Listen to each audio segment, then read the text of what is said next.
everyone. Thank you for joining us for the third Sunday of Lent. My name is Sister Chiara Joan, and I will be journeying with you today through today's readings from Mass. So today we hear in our first reading about the Ten Commandments, and we hear in our Gospel about Jesus cleansing the temple. And I think these two readings come together really nicely for us, actually. So let's start with the Ten Commandments. I think as Americans, we think of commandments or rules or laws as things that inhibit our freedom, as things that don't allow us to be free. We think of it in a very negative way. But this is not the point of the Ten Commandments. It's not a list of thou shalt do this or thou shalt not do this or you will go to hell.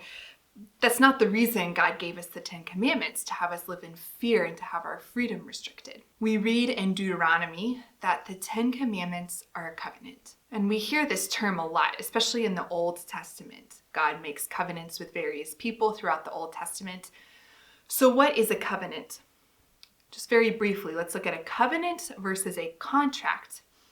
A contract would be an exchange of goods or of things. So you might have a contractor come to your home to do renovations. You would sign a contract saying, I will give him this much money for this much work. It's a contract. But a covenant, that's an exchange of persons. When one person gives himself to the other, we think of those who are married. They enter into a covenantal relationship with one another. We see this most fully in the marital act. They give themselves to one another completely and fully in a covenant of love. And so when we look at the Ten Commandments, they bring us into right relationship with God. The commandments are all about relationship, not a list of do's and don'ts. And again, I think as Americans, we can be really good with the written law about trying to find loopholes for things. So we read in the prophet Jeremiah, he longed for a better way than the written code. And this is what he says, Behold, the days are coming, says the Lord, when I will make a new covenant with the house of Israel and the house of Judah. This is the covenant which I will make. I will put my law within them, and I will write it upon their hearts. God puts the covenant, he puts the Ten Commandments within our very hearts. They become one with us, one with our very person. It's a covenantal love. That's what the Ten Commandments are about, this covenantal love. And we can see in today's gospel that Jesus comes as the fulfillment, as the embodiment of the law, as Matthew 5:17 tells us. Jesus did not come to abolish the law and the prophets, but to fulfill them. So how does Jesus fulfill the Ten Commandments? He does this by telling us what the two greatest commandments are and by living them out perfectly and fully. So what does Jesus say the two greatest commandments are? Firstly, love of God, and then love of neighbor. Relationship. It's all about relationship. So again, love. Love is the primary foundation of the commandments, not a list of do's and don'ts. So we can see in our lives the way that God has designed the Ten Commandments and the way that Jesus has come to us is to make love of God primary in our lives. And let's just take a moment and let's just maybe think about some things that we might put before God in our lives, or that we might place at the center of our lives instead of God. These can even be good and holy things, but if they come before God, they're not in right relationship with us. So what do we place before God? Is it money, prestige, popularity, power, our spouse, our children, our career, our friendships? Again, there's good things in here. We're meant to love our spouse. We're meant to love our children. We're meant to work. We're meant to have good friendships with one another. But how many of these things do we love above God? How many of these things consistently take us away from God? And this is what Jesus is seeing in today's gospel. There's a failure to put God first and foremost. Imagine walking into Mass, a Sunday Mass, the height of the week, Sunday Mass, the Sunday liturgy, or maybe even more Easter Sunday Mass, the height of the whole liturgical year. And when you go in, you're hoping to have a quiet, recollected time, and instead people are talking and not in whispers, and everybody's talking all around you, and there's just noise and chaos. It might be a poor analogy, but I think that's the closest to what we can experience with what Jesus was experiencing in today's gospel. So Jesus enters the temple during the height of Israel's worship, during the great feast of Passover. And he sees not a place of prayer, not a place where people are putting God first and foremost, but what he calls and what he sees as a marketplace. It's filled with things, with unnecessary things, with things that are not directed towards God. And my brothers and sisters, you and I, we are the temple. You are the temple. Our bodies are the temple. Our souls are the temple. Again, how many things fill our hearts that are not directed towards God and his will for us? The Lord is a jealous lover. Jesus is a jealous lover, and he wants all of you. Again, Jesus comes to fulfill the law. So we read in the Old Testament that God asks for 10%. 10% of the livestock, 10% of their money, their income, etc., so on and so forth. But Jesus does not ask for 10%. Jesus asks for 100%. He wants 100% of you all the time. This doesn't mean you have to give away all your money or all your livestock, so to speak. But you do need to give all of yourself, totally and completely. And he will not stop fighting for you until all those other things are cleared out of your heart and there's just room for him. His zeal for you consumes him. He yearns for you. This is why he wants your heart so directed towards him, because he yearns for you. He longs for you. He thirsts for you. We hear in the Old Testament about the infamous god Baal. And in the Samaritan language, Baal actually means husband or Lord, which is kind of interesting. And so when I think about that infamous god and the gods I place in my own life, the things that I can put at the center of my heart instead of God, an important question to ask myself, and I think for you to ask yourself, is what do I espouse myself to? What am I in love with?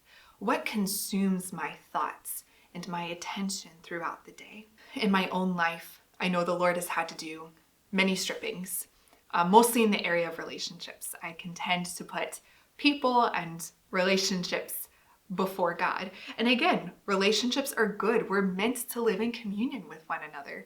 We are meant to have relationship with one another. I'm meant to have relationship with my sisters in community, with my family, with my friends, with priests, with community friends.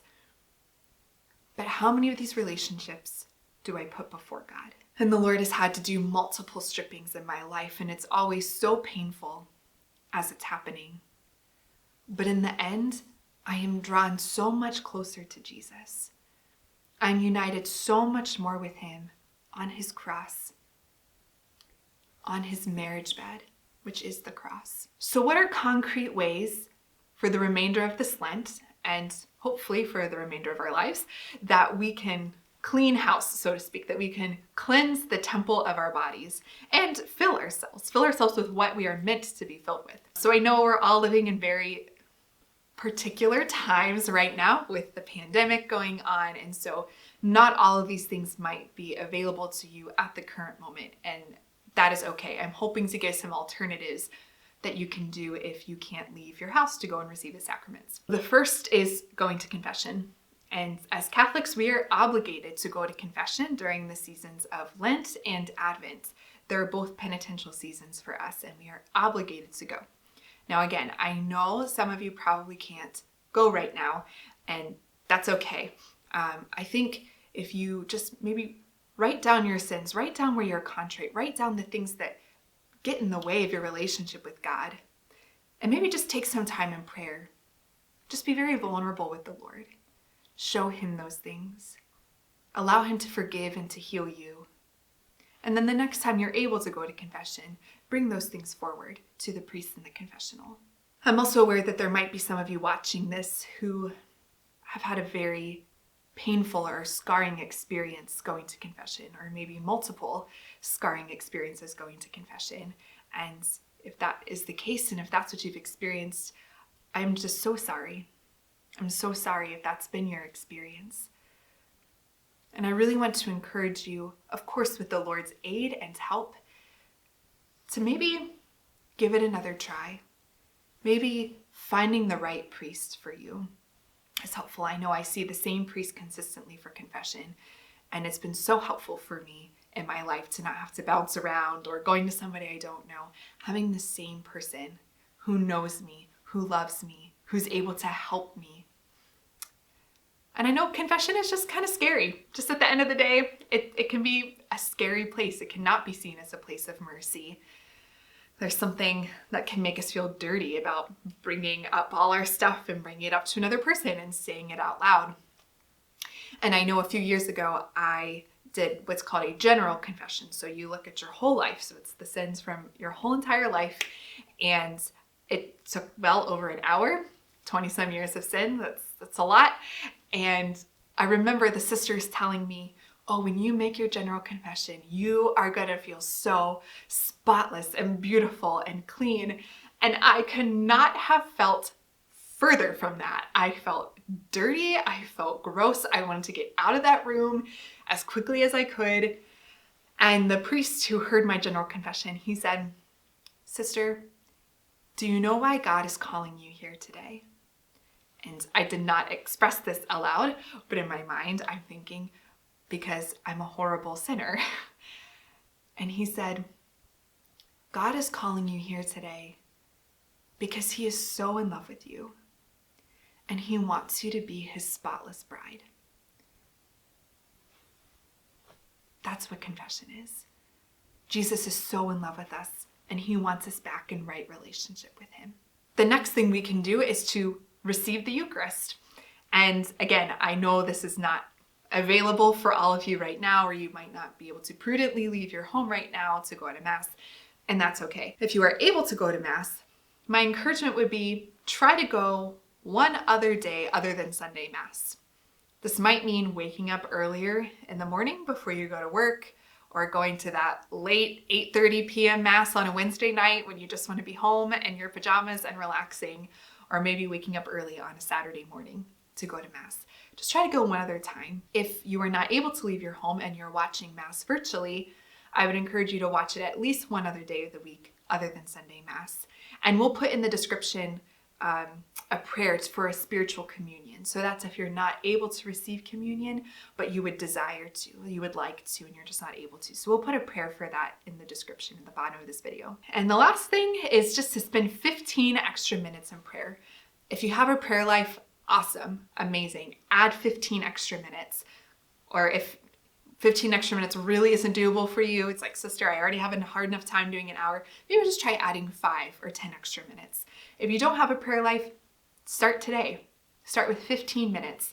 We have such a rich liturgy during this time of year, so pray with the scriptures each day. You can find them on the USCCB website. You can download an app. You can get a Word Among Us or another periodical. There are many ways to get the daily readings. So there's no excuse. So you can get the daily readings and just start with 15 minutes every day, just spending time with the Lord. That's how you get to know him, is through spending time with him in his word. But thank you all so much for joining us for this third Sunday of Lent. We are almost there. We are halfway through. We can do it together. I promised you. And I just beg you for prayers for me and for all of my sisters here. And please be assured of our prayers for all of you as well. And please join us next Sunday as Sister Sarah Rose continues us through our Lenten journey with the fourth Sunday of Lent. Goodbye.